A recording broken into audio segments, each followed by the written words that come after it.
Bueno, muy buenos días. Efectivamente, tengo el honor de ser Head of Talent. Perdonad que lo digamos en inglés, pero cuando aquí dices director de talento, parece que reportas a la directora de Recursos Humanos, con todo cariño, Alicia. Y Head of Talent es una posición para nosotros transversal, estratégica, que reporta a Presidencia. Nuestro edificio corporativo se llama Talent Tower. Y esto de talento pues, es lo nuestro. Tenemos el honor de ayudar en 82 países cada año a generar 16 millones de empleo. Por lo tanto, conectamos el empleo, como decía Alicia, de Altran, de unas compañías más admirables, no solo en tecnología, en talento, y excelente con el tema de la educación.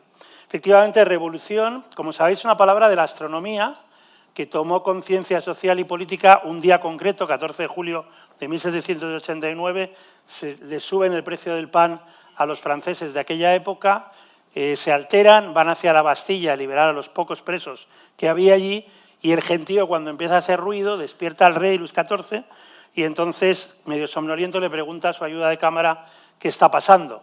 Y entonces el ayuda de cámara le dice, c'est la révolution, sire, es la revolución, es decir, no sabemos lo que va a pasar. Esto no es que nosotros nos transformemos, como decía Ignacio, sino que la revolución está viniendo ya, y por lo tanto tenemos que hacer algo para adaptarnos y sobrevivir, colegios y organizaciones en general. Yo lo que quería compartir en estos 20 minutos son 10 conceptos ligados a todo esto, básicamente para hacernos pensar. No tenemos respuestas, tenemos más bien preguntas, pero como seres humanos somos capaces no solo de concebir vida, como cualquier ser vivo, sino de concebir ideas, ficciones, como diría Harari. Y en estas ideas quería compartir con vosotros. Don José Ortega y Gasset, en los años 30, antes de la Segunda Guerra Mundial, después de la Primera, antes de la Guerra Civil, tiene una frase que podemos aplicar ahora. Lo que nos pasa es que no sabemos qué nos pasa y eso es precisamente lo que nos pasa. Entonces, estos 10 conceptos son, pues eso, para compartir qué puede estar pasando con esta tecnología, con este talento, con esta educación. Primero, la educación es algo en estos momentos desapasionado. Ya sé que estamos aquí congregados en la Fundación Carlos de Amberes, pero la educación es hoy, como diría Tom Peters, como el sexo en la Inglaterra victoriana. Todo el mundo sabe que es importante, pero nos comportamos como si no lo fuera. Y a los datos me remito. Entre las preocupaciones de los españoles, ya sabéis que el CIS cada mes nos dice cuáles son las principales preocupaciones de los españoles. El paro, el mal llamado paro, desempleo, es la principal preocupación de los españoles.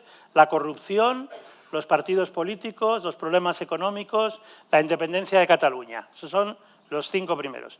Tenemos que descender hasta el 9º puesto para ver la educación.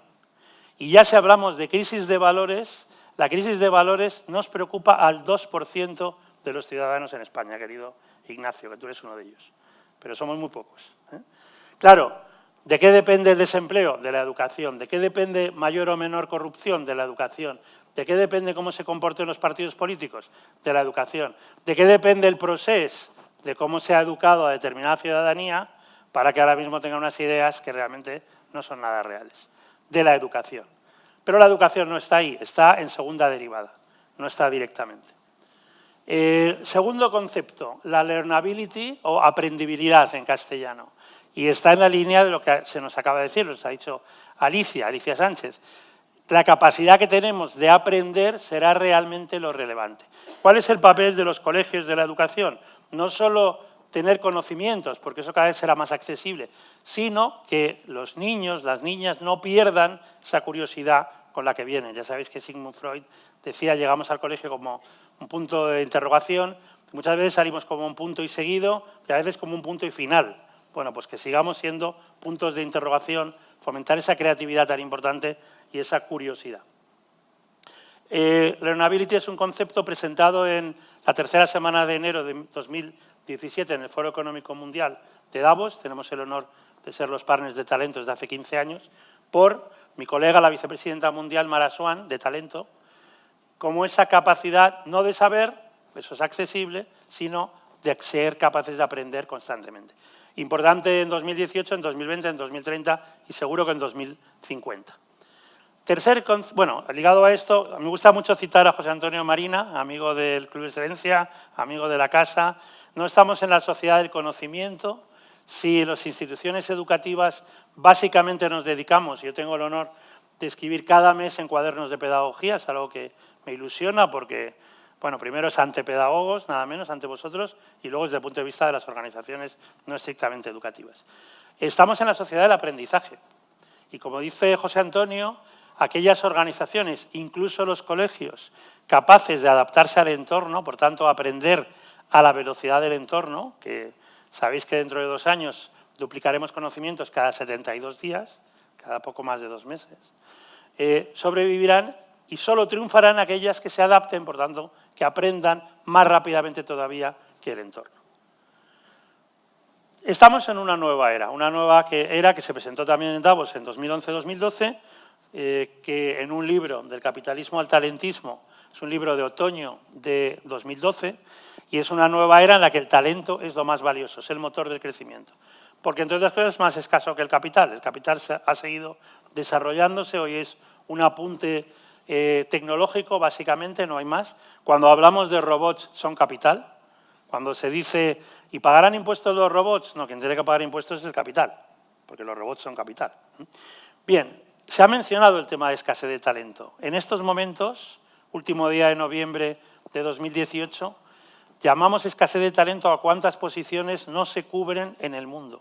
Cuántos puestos de trabajo los ofrecemos y no hay nadie que pueda trabajar en ellos. En el mundo, en estos momentos, el dato es 47%. Prácticamente la mitad de las posiciones en estos momentos no se cubren o hay serias dificultades. En algunas zonas de Asia, por ejemplo Shanghái, es el 80%. Pero en esta España en la que nos hemos dado abrazos porque hemos vuelto a bajar al 15% de desempleo, en el que hay, como decías, más de un 38% de jóvenes que ni estudian ni trabajan, en el que hay un 60% de sobrecualificación. Por lo tanto, empleamos a gente que tiene más estudios o más valor que realmente el que está aportando en las compañías. El 23% de las posiciones, de los puestos de trabajo, no se cubren. 1 de cada 4. Es lo que llamamos la tormenta perfecta, es lo que estaba diciendo Alicia.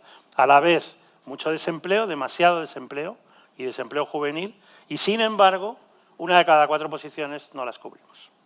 Esto es lo que estamos sufriendo hoy y será más escaso todavía en el futuro. Como sabéis, talento es una palabra creada por Arquímedes de Siracusa, cuando aquello de la corona, el rey, el orfebre que le había prometido que toda era de oro, y se está bañando en los baños públicos, cae un jabón de la época, de hace 2500 años, y dice Eureka. Y por lo tanto, talento es poner en valor lo que sabemos, queremos y podemos hacer. Y hay un reto de las instituciones educativas, que es conseguir que los jóvenes se quieran poner en valor.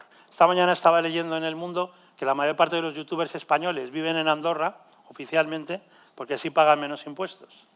¿Por qué nuestros jóvenes quieren ser youtubers? Porque han descubierto que eso es ponerse en valor. Ganarse bien la vida, ser populares, ser influencers y todo lo demás. Vuelvo a Marina y a la definición de talento que presentó en otoño de 2017, hace muy poco. Inteligencia, como dice el diccionario de la Real Academia, pero con 4 características. Inteligencia que elige bien las metas, que maneja la información, que gestiona las emociones y que practica las virtudes de la acción. Por lo tanto, la revolución en la educación viene por ahí. Enseñemos a los jóvenes, a los niños y a los no tan jóvenes a elegir bien las metas, ética, valores, a manejar bien la información, porque la inteligencia artificial nunca nos va a dar el criterio humano para poder decidir. Por supuesto, a gestionar las emociones, entre otras la serenidad, la resiliencia frente a esa impaciencia que tienen en los millennials y, por supuesto, a actuar. Y hay un tema, además de que es una acción y no una capacidad del talento, que es el acto de invertir bien la inteligencia. Durante 500 años de capitalismo nos hemos preocupado de invertir bien el capital, rentabilizarlo, y ahora tenemos que invertir bien la inteligencia.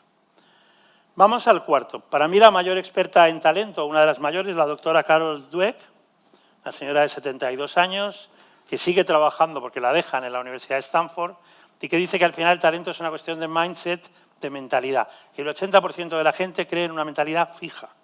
Talento tenemos o no tenemos. Sin embargo, el asunto es una mentalidad de crecimiento, de esfuerzo. Valorar a los estudiantes, valorar a los jóvenes, valorar a los empleados, no solo por lo que consiguen, sino por cómo lo consiguen. Es decir, ese esfuerzo, esa fuerza hacia afuera. Por eso el talento que no se aprecia se deprecia. El talento es un término móvil. Y lo que está pasando ya en las compañías, y deberíamos enseñar en las aulas, es que si el talento es una foto, la carrera profesional es una película.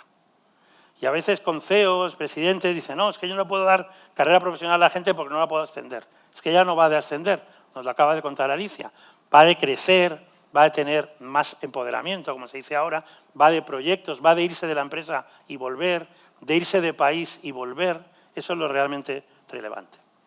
Estoy ya en el Ecuador, del capitalismo al talentismo, comentaba que hay 3 instituciones que si no cambian, si no se transforman radicalmente, están condenadas a desaparecer. Los partidos políticos, las universidades y los medios de comunicación. ¿Cuál ha sido la respuesta en estos 5 años? El populismo. El populismo de izquierdas es la suma de, normalmente, profesores universitarios alimentados por medios de comunicación que fundan partidos políticos. El populismo de derechas es personas que no quieren saber nada de la universidad, como Trump o Marine Le Pen, que no han creado un partido político, sino normalmente van en contra de los partidos políticos y en contra de los medios de comunicación. Por lo tanto, parece ser que la intuición se cumplía.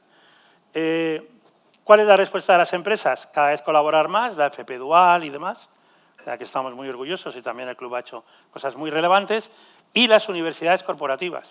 Vamos a terminar, como no hagamos cosas distintas, engullendo a las universidades convencionales, ¿verdad, Alicia? Porque nosotros necesitamos gente práctica. Y como dice María José Martín, que es nuestra directora general de RIGHT y Manpower Group Solutions, hablamos de la FP Dual, pero no hablamos de la universidad dual. Y la universidad dual es practicar y estudiar a la vez, porque solo conocimientos no es suficiente.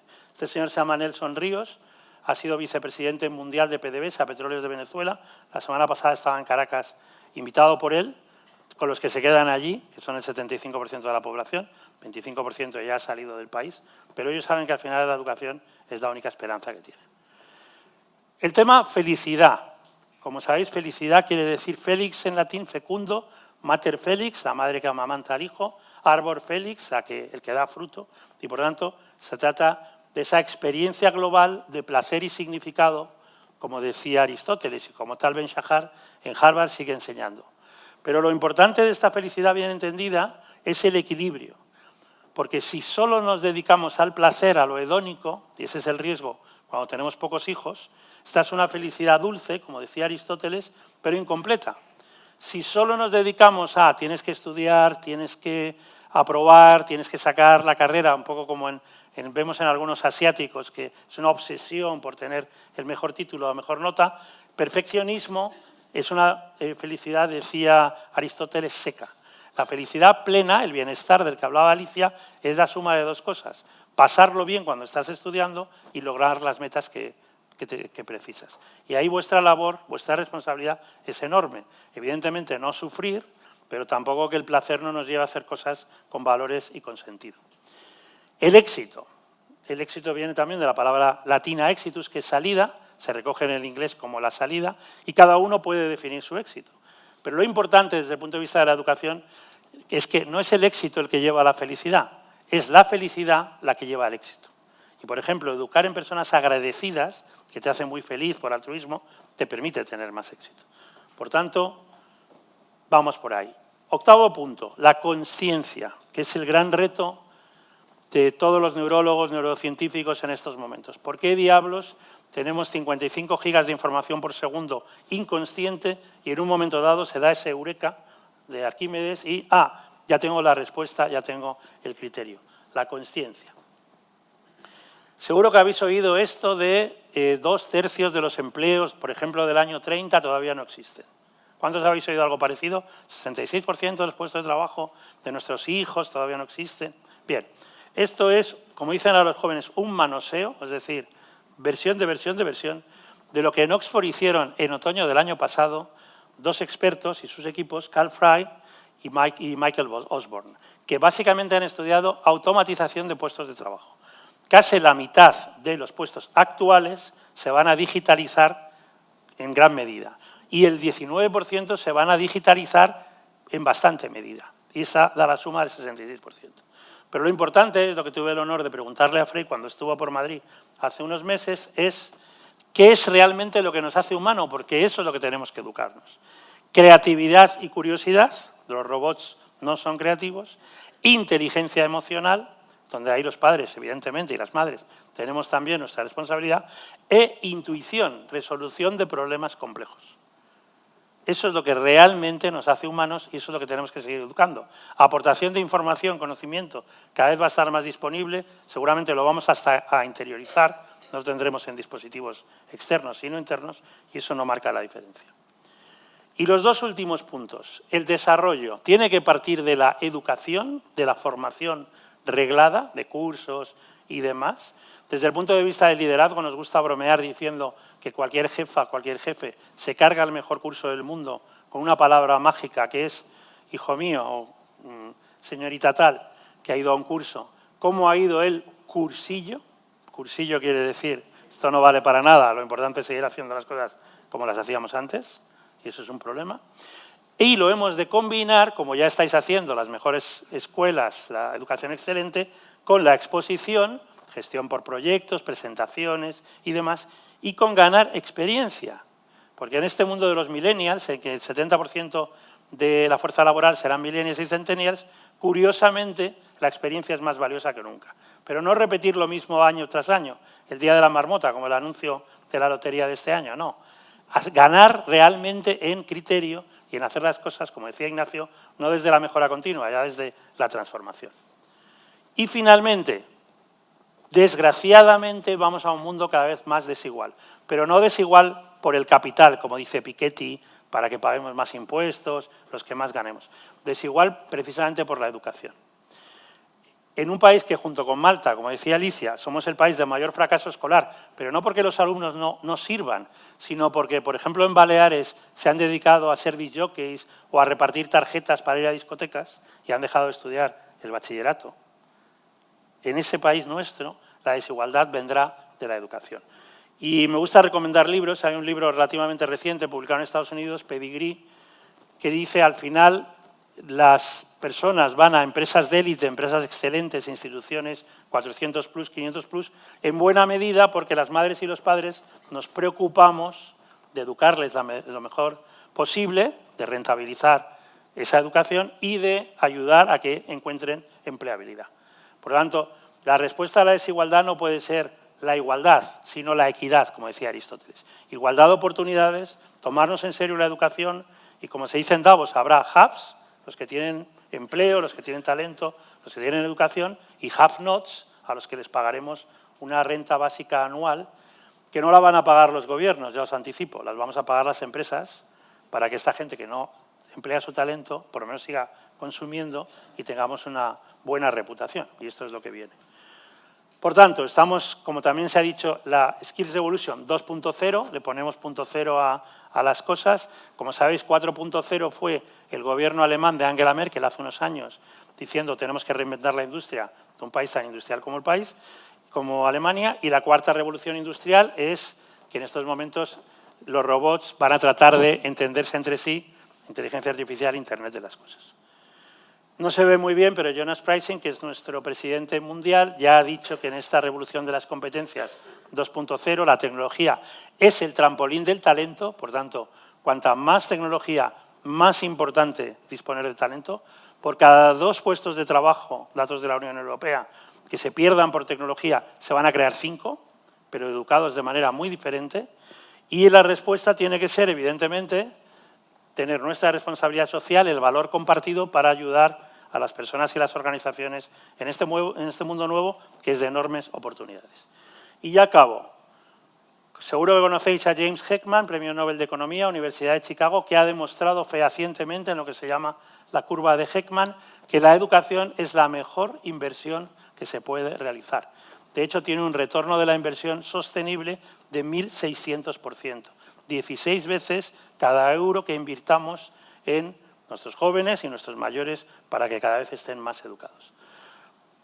Por tanto, información y conocimiento, esto lo va a hacer la tecnología, conocimiento para una buena toma de decisiones y a partir de ahí sabiduría desde la ética, siempre lo va a hacer el ser humano. No nos engañemos, los robots no nos van a sustituir por ahí. Las 5 tendencias entonces son el talent magnet, tenemos que ser instituciones educativas y organizaciones en general, imán de talento, apostar por la aprendibilidad, Skills Evolution, revolución de las competencias. Debemos contar con líderes digitales que aprovechen la tecnología y que en tiempo real sepan qué buenos líderes o malos líderes son.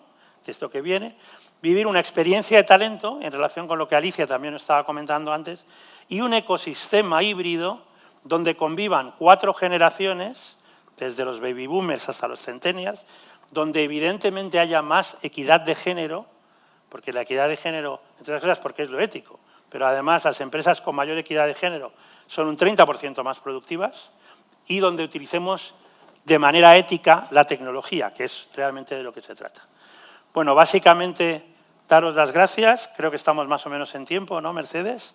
Y es un mundo verdaderamente fascinante. Como dicen los chinos, sabéis que Xi Jinping ha estado por aquí antes de ir a Argentina, que vivas épocas fascinantes. Pues es lo mejor que nos va a pasar. Hay ganadores y perdedores, pero la revolución no la hacemos nosotros, la está haciendo el entorno y nosotros básicamente le damos la respuesta. Muchas gracias.